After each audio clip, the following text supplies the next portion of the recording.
আসসালামু আলাইকুম। আশা করি সবাই ভালো আছেন। আমিও ভালো আছি। হেলেনা রেসিপি চ্যানেল থেকে সবাইকে স্বাগতম। আজ আমি শেয়ার করব আপনাদের মাঝে চিতই পিঠা বানানোর জন্য পানি নিয়ে এই যে পানি গরম করে নিয়েছি।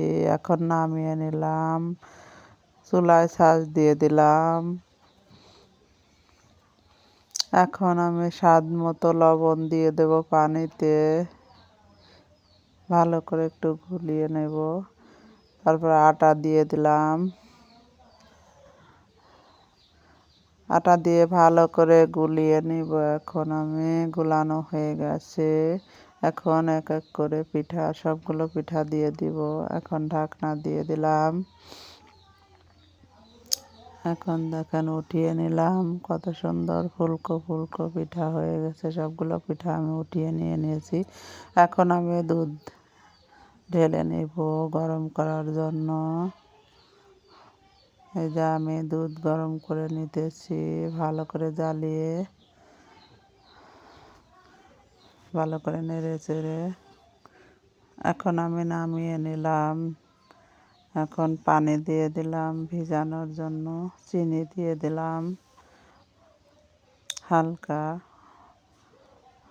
লবণ দিয়ে পানিটা ভালো করে বলক আসিয়ে, এই যে বলক ভালো করে এসে গেছে। এখন আমি নামিয়ে নিয়ে একটু নাড়াচাড়া করে পিঠাগুলো দিয়ে দিব। এই সবগুলো পিঠা আমি দিয়ে দিব। এখন দুধ ঢেলে নিয়েছি।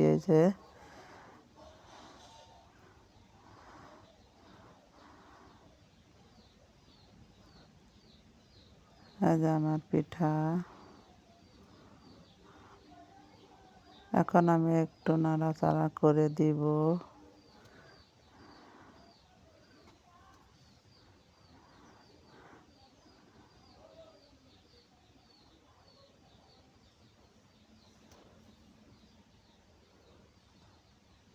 দেখেন পিঠাগুলো ভালো করে রেখে দিব।